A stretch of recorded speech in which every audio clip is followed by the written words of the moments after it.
Good morning students. நாம் இந்த வகுப்பில் என்ன பார்க்க போகிறோன்னா 6th ஸ்டாண்டர்ட் தமிழ் தான் பார்த்துட்ருக்கோம். டேர்ம் 3ல் செகண்ட் யூனிட்டு ஏற்கனவே நம்ம 4 வகுப்புகள் பார்த்து முடிச்சிட்டோம். ஒன்று வந்து உரைநடை, இரண்டு பாடல்கள் வந்து கவிதை பார்த்தோம். அதுக்கப்புறம் வந்து திருக்குறள் வந்து பார்த்தோம். இதையெல்லாம் நம்ம அறத்தை வலியுறுத்தக்கூடிய பாடமாக வந்து இரண்டாவது யூனிட் வந்து அமைந்திருக்கு. அதாவது ஒரு அறம் சார்ந்ததுன்னா எந்த மாதிரி நீ அறத்தின் வழியில் பின்பற்றினா எதெல்லாம் நீ செய்யணும், அறத்தின் அடிப்படையில் செய்யணும், எதெல்லாம் வந்து அறம் சார்ந்தது அப்படின்றது தான் இந்த பாடம் முழுவதும் அமைந்திருக்கும். இதில் வந்துட்டு ஒரு கிராமர் பார்ட்டு தான் இதை பார்க்க போகிறோம். அதாவது 4 வகையான சொற்கள் தெரிஞ்சுக்கிட்டீங்கன்னா பெயர் சொல்னா என்னன்னு தெரிஞ்சுப்பீங்க. 4 வகை சொற்கள் என்னன்னு பார்த்தீங்கன்னா பெயர் சொல், வினைச்சொல், இடைச்சொல், உரிச்சொல். 4 வகை சொற்கள். சொற்கள் எத்தனை வகைப்படணும்? 4 வகைமா. அந்த 4ல் பெயர் என்பது பார்த்தீங்கன்னா நம்ம பெயர் சொல்லி அழைக்கக்கூடியது அனைத்தும் என்னன்னு பார்த்தீங்கன்னா பெயர் சொல்.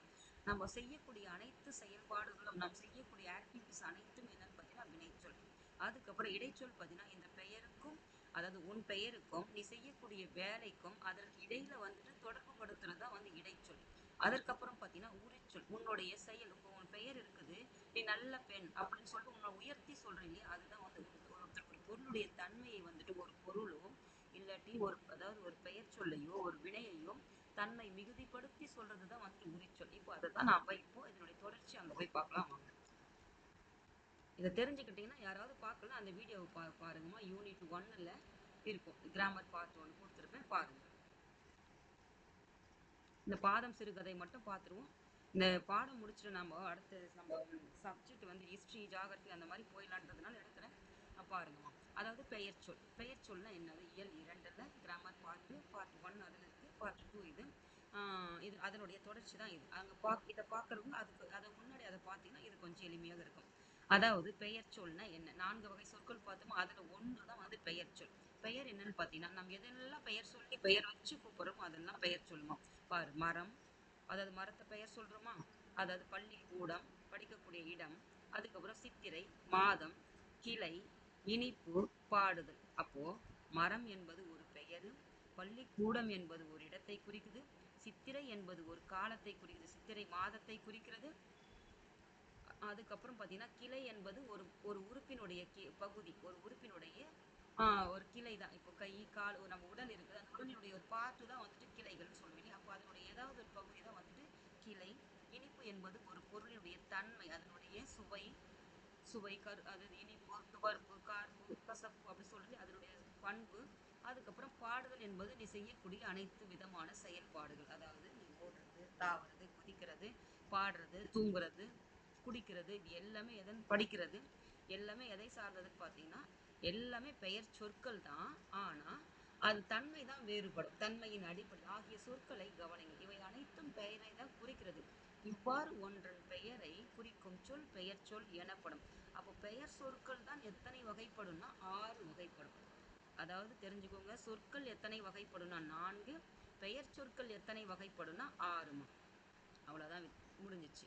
அப்போ அதனுடைய தன்மையின் அடிப்படையில் தான் இந்த பெயர் சொற்களை வந்து வகைப்படுத்தியிருப்பாங்க. பாருங்க, ஒன்று வந்து என்னன்னு பார்த்தீங்கன்னா பொருட்பெயர், அது ஒரு பொருள், அதுதான் வந்து மரம். இரண்டாவது என்னன்னு பார்த்தீங்கன்னா இடப்பெயர். இடம் என்பது என்னன்னு பார்த்தீங்கன்னா பள்ளிக்கூடம், நம்ம வீடு, இதெல்லாம் இடத்தினுடைய பெயர்.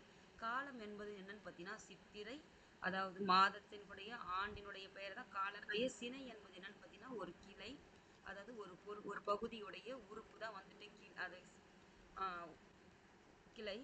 அதுக்கப்புறம் பண்பு என்னன்னு பார்த்தீங்கன்னா ஒரு பொருளுடைய தன்மையை பற்றி சொல்றது. பாடுது என்னன்னு பார்த்தீங்கன்னா ஒரு செயல். இதுதான் வந்துட்டு இதனுடைய பொருட்பெயர். 6 வகைப்படுமா. அந்த பொருட்பெயராக இருந்தாலும் அது தன்மையின் அடிப்படையில் வகைப்படுத்தியிருப்பாங்க. இப்போ இந்த 6க்கும் உண்டான எக்ஸாம்பிள் வந்து கொடுத்துருக்காங்க, இதை நாம தெரிஞ்சுக்கணும். பாருங்க, பொருட்பெயர் என்பது பொருளை குறிக்கும் பெயர் பொருட்பெயர். ஒரு பொருளை பற்றி சொல்லுதுன்னா அது பொருட்பெயர். இது உயிருள்ள பொருள்களையும் உயிரற்ற பொருள்களையும் குறிக்கும். உயிருள்ளதுன்னா எது? நம்ம மனிதர்கள், விலங்குகள், அதுக்கப்புறம் மரம், செடி, கொடி, இதை தவிர எதுவும் உயிர் இல்லைன்னு நினச்சிக்கோங்கம்மா. அப்போ உயிரற்றது எதுன்னு பார்த்தீங்கன்னா டேபிள், சேரு, பென்னு, பென்சில், இதெல்லாம் எதுன்னு பார்த்தீங்கன்னா உயிரற்றது. இப்போ எப்படி தாவரத்துக்கு உயிர் இருக்குதுன்னு கேட்டிங்கன்னா அது தண்ணி ஊற்றினா வளருதா, அப்போ உயிர் இருக்குதுன்னு ஞாபகம் வச்சுக்கோங்க. யாரெல்லாம் தெரியலன்னா தெரிஞ்சுக்கோங்க. அப்போ செடி, கொடி, மரம், அதுக்கப்புறம் உயிரினங்கள், அனைத்து வகையான உயிரினங்களும் வந்துட்டு பார்த்தீங்கன்னா உயிர் உள்ளது. இதெல்லாம் வந்துட்டு அதாவது புத்தகம் இந்த மாதிரி இருக்கிறதுலாம் வந்துட்டு உயிரற்றது. பாருங்க, எக்ஸாம்பிளுக்கு மரம், செடி, மயில், பறவை, இது எல்லாம் உயிர் உள்ளது. புத்தகம் நாற்காலி இது இரண்டும் உயிரற்றது. அதுக்கப்புறம் இடத்தினுடைய பெயர். ஒரு இடத்தின் பெயரை குறிக்கும் பெயர் இடப்பெயர் ஆகும்.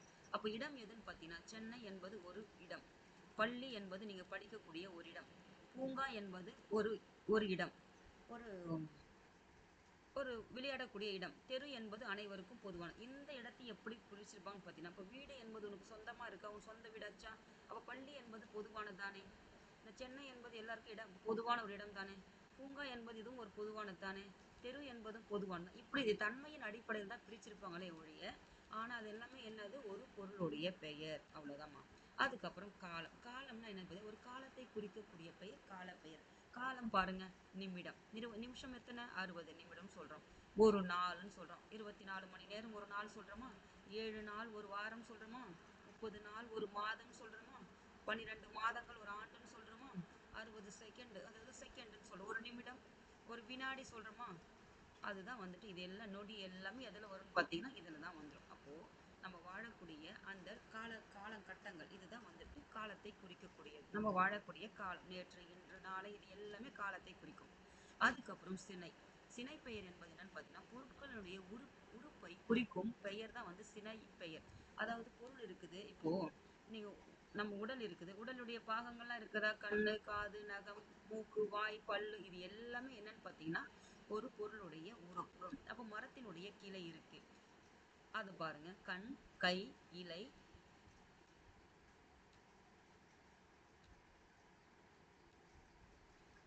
கண் கை இலை கிளை, இது ரெண்டு தனியா வச்சுக்கோங்க.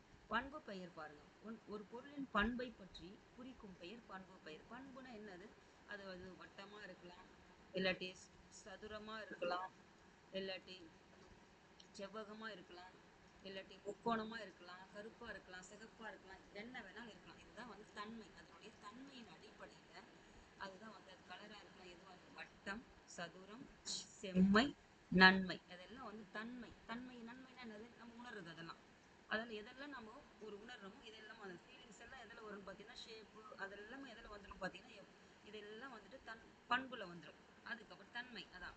அதுக்கப்புறம் பார்த்தீங்கன்னா தொழிற்பெயர். தொழிற்பெயர் என்னன்னு பார்த்தீங்கன்னா, தொழிலை குறிக்கும் பெயர் சொல் தொழிற்பெயர் எனப்படும். தொழில்னா என்னது, நம்ம செய்யக்கூடிய அனைத்து வகையான செயல்பாடுகளும் மணி காலையிலிருந்து தூங்குற வரைக்கும் என்னென்ன விஷயங்கள் என்னென்ன செய்யறியோ, படிக்கிறது பேசுறது எழுதுறது உட்கார்றது நடக்கிறது ஓடுறது குதிக்கிறது, இது எல்லாமே உன்னுடைய அனைத்து மனிதனுடைய செயல்பாடுகளோட உயிருள்ள பொருட்களுடைய அனைத்து செயல்பாடுகளும் தொழில் பெயருமா. அதை நீ எந்த வேலை செஞ்சாலும் சரி. அதுக்கப்புறம் பாருங்க, 6 வகை சொற்களுக்கான சான்றுகளை தொடரில் அமைத்து எழுதுக. பாருங்க, சென்டென்ஸ் ஃபார்மேஷன்ல கொடுத்துருக்காங்க. அதாவது காவியா புத்தகம் படித்தாள். காவியா புத்தகம் என்பது என்னது, ஒரு பொருட்பெயர். அது உயிர் உள்ளதா உயிரற்றதான்றதான் தெரியணும். ஆனா அது உயிருள்ள ஒரு பொருளுடைய பெயர், அப்படி தெரிஞ்சுக்கோங்க, இப்ப மறக்காது. காவியா பள்ளிக்கு சென்றார். பள்ளி என்பது இடம் தானே, அவளுடைய சொந்தமானதா இல்லை, பொதுவான ஒரு பள்ளி என்பது எல்லாருக்கும் பொதுவானது, படிக்க சென்றார். அதுக்கப்புறம் பாருங்க, காவியா மாலையில் விளையாடினார். அப்போ காலை மாலை மதியம் இதெல்லாம் காலத்தை சார்ந்ததுன்னு, அப்போ இது காலத்தின் பெயர். அதுக்கப்புறம் காவியா தலை அசைத்தாள். அப்போ உடல் உறுப்பு இருக்கிற ஒரு பகுதி தான் தலை. தலை என்பது என்னன்னு பார்த்தீங்கன்னா சினை. நம்ம உடல் உறுப்புகள் அனைத்தும் என்ன சொல்லுவோம், சினை அப்படின்னு சொல்லுவோம். அப்போ சினை பெயர். அதுக்கப்புறம் காவியா எப்படி பேசுவாள் பார்த்தீங்கன்னா, இனிமையாக பேசுவாள். இப்போ இனிமை என்பது ஒரு சுவையை தான், இனிமையா பேசுவான்னு நல்லா, அதாவது காதுக்கு இனிமையா இருக்கு இல்லையா பேசுறது, அதுதான் வந்து அந்த பண்பு தான் அது. அப்போ பண்பை குறிக்கக்கூடிய சொல். காவியா நடனம் ஆடுதல் பிடிக்கும். அவளுக்கு என்ன ஆடுதல் பிடிக்கும் பார்த்தீங்கன்னா, நடனம் ஆடுறது வந்து பிடிக்கும். அப்போ அவ செய்யக்கூடிய செயல்கள் என்ன எதில் வந்துச்சு பார்த்தீங்கன்னா தொழில். அது வந்துட்டு நம்ம எந்த வேலை செஞ்சாலும் அது தொழிலுமா. நீ உட்கார்ந்துருந்தாலும் ஒரு தொழில் தான், நீ விளையாடினாலும் ஒரு தொழில் தான், நீ படிச்சாலும் ஒரு தொழில் தான், நீ டீச் பண்ணாலும் ஒரு தொழில் தான். அது அனைத்தும் என்னன்னு பார்த்தீங்கன்னா ஒரு தொழில வந்துடும். இப்போ அதை வந்துட்டு பிரிக்கிறாங்க. அதாவது பெயர் சொல்ல 6 வகைன்னு படித்தோம். அதில் வந்து பார்த்தீங்கன்னா இடுகுறி பெயர் காரண பெயர். அப்போ இடுகுறி பெயர் காரண பெயர் எப்படி வந்து இந்த பெயர் வந்துச்சு அப்படின்றது சொல்றாங்க. அதாவது பெயர் சொல்னா என்னன்னு படித்தோம், எத்தனை வகைன்னு படித்தோம், சொல் எத்தனை வகைன்னு படித்தோம், அதில் பெயர் சொல் எத்தனை வகைன்னு படித்தோம், அது உதாரணத்தையும் படித்தோம். அப்போ அந்த சொல் எப்படி, அந்த பெயர் எப்படி வந்ததுன்றது தான் இது கேள்வி. இப்போ அதாவது நான் சொல்லுவேன் இல்லையா, எது எப்படி ஏன் எதற்குன்னு சொல்லிட்டு, அப்போ நம்ம இப்போ தெரிஞ்சுக்கணும் எப்படி வந்தது அந்த பெயர், எதற்கு வச்சாங்க அப்படின்னு சொல்றது தெரிஞ்சுக்கணும். பாரு, நம்ம முன்னோர் பெயர் சொற்களை அவை வழங்கும் அடிப்படையில் இடுகுறி பெயர் காரண பெயர் என 2 வகையாக பிரிச்சாங்க. அப்போ அந்த பெயர் சொற்கள் இருக்குது இல்லையா, படிச்சுனே பெயர் சொற்கள் 6ன்னு சொல்லிட்டு, அந்த 6ஐயும் எதன் அடிப்படையில் அவங்க வகைப்படுத்துனாங்கன்னா, ஒன்று வந்து இடுகுறி பெயர், இன்னொன்று வந்து பார்த்தீங்கன்னா காரண பெயர், அது அப்படின்னு சொல்றாங்க. அப்போ பெயர் சொல்லி 2 வகையாக பிரிக்கிறாங்க. அந்த இடுகுறி பெயர்னா என்னன்னு பார்க்கலாம். இடுகுறி பெயர். இடுகுறி பெயர் நம் முன்னோர் சில பொருள்களுக்கு காரணம் கருதாமல் பெயரிட்டு வழங்கினர். அவ்வாறு இட்டு வழங்கிய பெயர்கள் இடுகுறி பெயர்கள். அதாவது முன்னோர்கள் பார்த்தீங்கன்னா, இப்போ நீ ஒரு வேலை செய்யற, ஒரு ஏதாவது உனக்கு ஒரு பெயர் வைப்பேன் தோணுச்சுன்னா, ஏதாவது நீ அந்த பொருளுக்கு வந்துட்டு பெயர் வைக்கணும், புதுசா ஒரு பெயர் வைக்கணும், எதுவுமே காரணம் இல்லாம வைக்கிறது தான். நீ ஏமா இப்போ நீ அந்த காலத்துல முன்னோர்களா அந்த காலத்துல நீ வாழ்ந்தனே வச்சுக்கோ. நீ அப்போ வாழறன்னா ஏதோ ஒரு பொருளை பார்க்கறேன், அப்பதானே மனுஷன் வந்துட்டு உருவானா, பூமி உருவாச்சு, மனிதன் உருவானா, பேச கத்துக்கிறான், அப்போ எழுத கத்துக்கிறான், மொழின்றது உருவாகுது. அப்போதான் அதுக்கப்புறம் தான் இலக்கணம் இதெல்லாம் வருது. அப்போ அவன் பயன்படுத்த அந்த வார்த்தையை அவன் பார்த்த உடனே பெயர் வச்சான்னு ஞாபகம் வச்சுக்கணும், அவ்வளவுதான்.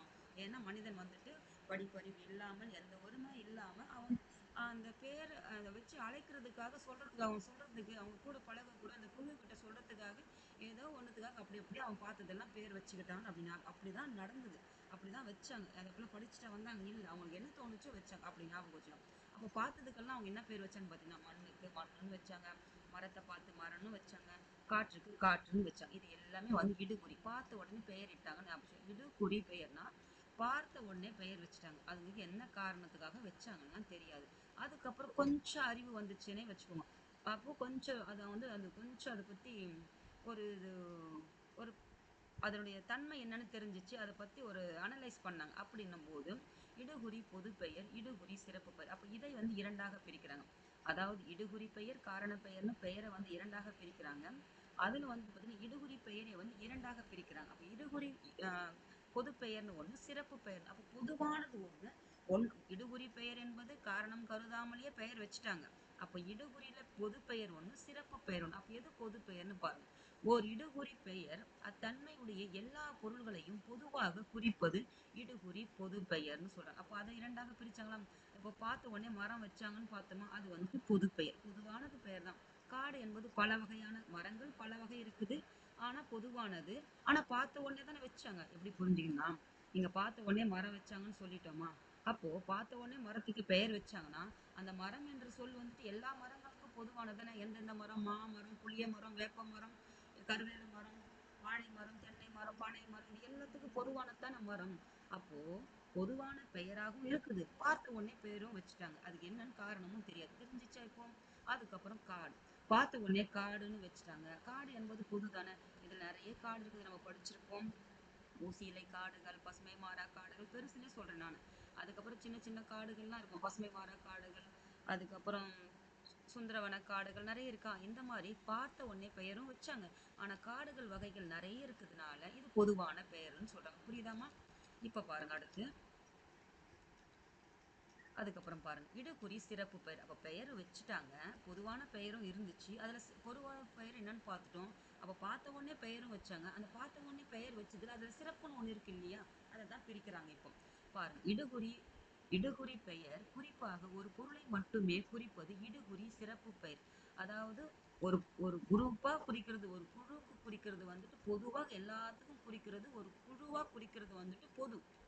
ஆனா ஒண்ணுத்துக்கு மட்டும் ஒரே ஒரு பொருளை மட்டும் குறிப்பது எதுன்னு பார்த்தீங்கன்னா இடுகுறி சிறப்பு. அதை மட்டும் ஸ்பெசிஃபிக்கா சொல்றது வந்து என்னன்னு பார்த்தீங்கன்னா சிறப்பு பெயர். அப்போ மா என்பது மரம் இருக்குது, அந்த மரத்துக்குள்ளதான் மாமரம் இருக்குது, புளிய மரம் இருக்குது, தென்னை மரம் இருக்குது, பனை மரம் இருக்கு. அப்ப சிறப்பானது மாங்காய் காய்க்கிறதுனால அந்த காரணம் கருதி அப்படின்றத விட அதுக்கு சிறப்பானது மாங்காய் காய்க்கிறதுனால அது மாமரம். கருவேலம் காடு, காடுகள்ல வந்துட்டு கருவேல மரங்கள் நிறைந்த காடு. அதுக்கப்புறம் அதனால அது கருவேலங்காடு, கருப்பு கருமை கலர்ல இருக்கிறதுனாலையும் வச்சிருக்கலாம். அப்போ ஏதோ ஒரு சிறப்புக்காக தான் அந்த காட்டை வந்து அவங்க பிரிக்கிறாங்க. புரிஞ்சுதா? இப்ப பாருங்க. அதுக்கப்புறம் காரணம். இப்போ இடுகுறின்னு பார்த்த உடனே பெயர் வச்சுட்டாங்க. பார்த்த உடனே பெயர் வச்சதுல அதை இரண்டாக பிரிச்சுட்டாங்க. இடுகுறி சிறப்பு பெயர், இடுகுறி பொது பெயர். அதுல இரண்டு. பார்த்த உடனே ஒரு பெயர் வச்சுட்டு அது பொது தன்மையில போயிடுச்சு. அந்த பார்த்த உடனே பெயர் வச்சதுல அது சிறப்பு தன்மையில போயிடுச்சு. அதாவது இது குரூப்பா சொல்றது, இது தனியா ஒரு ஒண்ணுத்துக்கு மட்டும் சொல்றது. ஒரு ஒரு ஒரு ஒரு பர்டிகுலர் பொருளுக்கு மட்டும் சொல்றது, ஒரு பொருளை மட்டும் சொல்றது. இப்போ காரணம், ஒரு காரணம் கருதி வச்சிருப்பாங்க இல்லையா, அதுதான். அப்போ நம்ம முன்னோர் சில பொருட்களுக்கு காரணம் கருதி பெயரிட்ட ஒரு காரணத்தோட தான் வந்து பெயர் வச்சிருப்பாங்க. நான் சொல்லலையா, எதை நம்ம செயலை செய்தாலும் நம்ம முன்னோர்கள் நம்ம படிச்சு வரலாறு படிக்கும் போதே ஒரு காரணம் கருதி அதாவது காரணம் கருதி தான் வந்துட்டு அந்த சக்கரங்கள்லாம் கண்டுபிடிக்கும் போது, அப்போ அந்த எந்த தன்மையின் அடிப்படையில் பார்த்தீங்கன்னா அங்க காரண காரிய தன்மையில தான் வந்து அதெல்லாம் வந்து கண்டுபிடிச்சிருப்பாங்க. சிக்கி முக்கி கல், இந்த கல் நெருப்பு பத்த வைக்கிறது, இது எல்லாமே பார்த்தீங்கன்னா எத்தனாயிரம் ஆண்டுகளுக்கு பல வருட ஆண்டுகளுக்கு முன்னாடியே மனிதன் அப்பதான் ஒரு பூமியிலிருந்து உருவாகுறான், நடக்கவே பயிற்சி பெறான். அப்போ அப்படி இருக்க காலகட்டத்திலேயே அந்த அந்த ஒரு எதுக்குன்னு சொல்லிட்டு அந்த காரண காரியம் தெரியுதுன்னா, அப்போ அதுக்கப்புறம் வாழ்ந்த மக்கள்லாம் ஓரளவுக்கு ஒரு நல்லா தெரிஞ்சிருக்கு இல்லையா? அதுதான் வந்து ஒரு சிறப்பை கருதி தான் வந்து இந்த பெயர் வைக்கிறது. அப்ப நம் முன்னோர் சில பொருள்களுக்கு காரணம் கருதி பெயர்னர். இவ்வாறு ஒரு காரணத்தோடு ஒரு பொருளுக்கு வழங்கும் பெயர் காரண பெயர். அப்போ நாற்காலி. நாற்காலி என்பது எப்படி இருக்கு? 4 கால்களை இருக்கிறதுனால அது நாற்காலி. 4 காலு இருக்கிறதுனால அது நாற்காலி. கரும்பலகை. அப்ப அந்த கருப்பா இருக்குது அந்த பலகை. கருமை கலர்ல இருக்குது. அந்த கருமை நிறத்துல இருக்குது. அந்த பலகை வந்து எந்த நிறத்துல இருக்குன்னா கருமை நிறம். அதாவது தன்மையின் அடிப்படையில பிரிச்சிருக்காங்க. இதுவும் வந்துட்டு தன்மையின் அடிப்படையில பிரிச்சிருக்காங்க. புரிஞ்சுதா? அப்ப காரணம் கருதி ஒரு பொதுவான பெயரு. அதையும் வந்துட்டு காரண சிறப்பு பெயர்னு காரண பெயரை எத்தனையாக பிரிக்கிறாங்கன்னு பார்த்தீங்கன்னா 2ஆக பிரிக்கிறாங்கம்மா.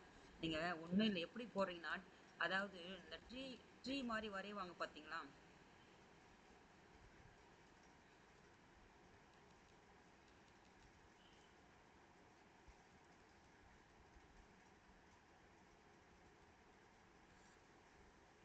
இருங்க. இந்த இந்த ட்ரீ மெத்தடு ஒன்று வரைஞ்சிக்கிட்டீங்கன்னு வச்சுக்கோங்களேன், உங்களுக்கு எளிமையாக இருக்கும். பாருங்க, முதல்ல வந்துட்டு 4 வகை சொற்கள். 4 வகை சொற்கள்ல 4 வகை சொற்கள் எழுதிட்டீங்க. அந்த 4 வகை சொற்கள்ல ஒன்று தான் எதுன்னு பார்த்தீங்கன்னா பெயர் சொல். அந்த பெயர் சொல்லு தான் எத்தனை வருதுன்னு பார்த்தீங்கன்னா 6 வகையாக பிரிக்கிறாங்க. அந்த 6 வகையில தான்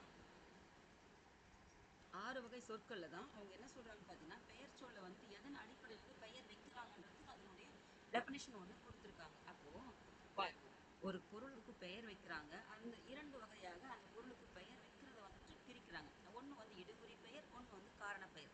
அப்ப இடுகுறி பெயர் 2 வகையா பிரியுது, காரண பெயர் 2 வகையாக பிரியுது. இப்போ எந்த ஒரு காரணமும் இல்லாமல் அப்படியே பார்த்த உடனே பெயர் வைக்கிறாங்க. பார்த்த உடனே பெயர் வச்சுட்டு அது குரூப்பா இருந்துச்சுன்னா பொதுவானதும், தனியா இருந்தா அது சிறப்புன்னு சொல்லிட்டாங்க. அதே மாதிரி தான் இதுக்கு ஒரு காரணத்தை கருதி பெயர் வைக்கிறாங்க. அதுல வந்துட்டு அந்த என்ன தனித்துவமானது அதுக்கு ஒரு பிரிக்கிறாங்க. அதுதான் வந்து காரண சிறப்பு பெயர். பாருங்க, இப்ப காரணம் பாத்தீங்கன்னா நாற்காலி இது படிச்சிட்டோமா? இப்ப காரண பொது பெயர், காரண சிறப்பு பெயர் 2 வகையாக பிரிச்சிட்டாங்க. அப்படியே நீங்க அந்த ட்ரீ மெத்தட்ல போட்டு வச்சுக்கிட்டு உங்களுக்கு மறக்காதுமா. அதுக்கப்புறம் காரண பொது பெயர் ஒரு காரணம் கருதி வச்சுட்டாங்க. ஆனாலும் அது பொதுவா இருக்குது எல்லாருக்கும். அப்போ காரண பெயர் குறிப்பிட்ட காரணமுடைய எல்லா பொருள்களையும் பொதுவாக குறித்தால் அது காரண பொது பெயர். ஒரு காரணத்துக்காக வச்சாங்க. ஆனாலும் அது பொதுவா இருக்குது. பாருங்க, இந்த பறவை என்ற பெயரை பொதுவா இருக்க பறவை எல்லாத்துக்கும் பறவை தான் பறக்கிறதுனால பறவைன்னு வச்சாங்க. ஆனா இந்த பறவை என்ற சொல்லு பார்த்தீங்கன்னா எல்லா பறவைகளுக்கும் பொதுவானது தான் இருக்குது. அதுல என்னென்ன பறவை இருக்கலாம், குருவி, சிட்டுக்குருவி இருக்கலாம், காகம் இருக்கலாம், குயில் இருக்கலாம், மயில் இருக்கலாம், எல்லாமே பறவை தான். ஆனா அது தனிப்பட்ட முறையில சிறப்பு பெயரு. ஆனா பறவை என்பது பறக்கிறதுனால ஒரு காரணம் கருதி தான் பறவைன்னு வச்சாங்க. அப்போ பறவை என்பது எந்த பொருள் பார்த்தீங்கன்னா பொதுவான பெயர். புரிஞ்சுதா? அப்போ காரண பொது பெயர் ஒரு காரணம் கருதி வச்சாங்க, அது பறவைன்னு சொல்லிட்டு. அதெல்லாம் என்னவா இருக்குன்னா பறவை என்பது பொதுவா இருக்குது. யாருக்கு? எல்லா பறவைகளுக்கும் பொதுவான பெயராக இருக்கிறதுனால அதுக்கு ஒரு காரண பொது பெயர். புரிஞ்சுதா? இப்போ அணி. அணி என்பது என்னன்னு பார்த்தீங்கன்னா நம்ம அணியக்கூடிய ஆர்னமெண்ட், அதாவது ஜுவல்ஸ். இதுதான் வந்துட்டு அணிகலன்கள். அப்போ நம்ம கழுத்துல போடுறதும் அணிகலன் தான், கையில போடுறதும் அணிகலன்கள் தான், கால்ல போடுறதும் அணிகலன் தான், காதுல போடுறது எல்லாமே பார்த்தீங்கன்னா அணிகலன்கள் தான். அப்போ அந்த அணிகலன் என்பது எல்லாத்துக்கும் அணிய வைக்கிறோம். அப்ப எல்லாமே அணி. ஆனா தனித்தனியா கம்மல், கம்மல், தோடு, இந்த மாதிரி சொல்றேன், செயின், இந்த மாதிரி சொல்றேன். அப்ப தனித்தனியா இருக்குது இல்லையா? அப்ப எல்லாத்துக்கும் குரூப் ஆஃப் வேர்ட்ஸா இருந்தா என்னன்னு பாத்தீங்கன்னா அது வந்துட்டு பொது பெயர், அதாவது காரண பொது பெயர். புரிஞ்சுதாமா? இப்ப தனியா நீங்க கம்மல்னு சொன்னா அது சிறப்பு பெயர், வளையல்னு சொன்னா அது சிறப்பு பெயர். ஏன்னா அதாவது அணி என்பது நம்ம அணியக்கூடியது. எதனால பெயர் வச்சிருக்காங்க? நம்ம அணியறதுனால அணின்னு வச்சிருக்காங்க. என்ன அணியிறோம்? செயின் அணியிறோம், கொலுசு அணியிறோம், கம்பல் அணியிறோம், மூக்குத்தி அணியிறோம், எல்லாமே நெக்லஸ் என்ன இருக்குது எல்லாமே அணிகலன்கள் நம்ம அணிஞ்சிடறோமா? அப்போ இது எல்லாமே அணிகலன் வந்துருச்சு. அதுக்கப்புறம் அதுல இருந்து நீங்க மூக்குத்தி, கம்மல் அப்படின்னு சொன்னாதான் ஒரு காரணம் கருதி வச்சிருக்காங்க. அதுவும் அதனுடைய சிறப்பாகவும் இருக்குது அப்படின்றத இப்ப புரிஞ்சுக்கோங்கம்மா.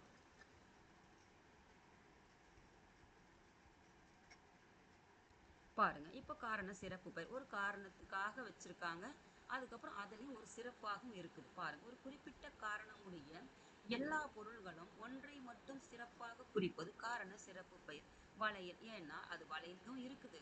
அந்த வளையல் என்பது கைக்கு மட்டும்தான் அணிவோம், நம்ம காலிலே போயிட்டு அணிவோம். அப்ப கைக்கு மட்டும் தனிப்பட்ட முறையில ஒரு அணியக்கூடியது தான் இது.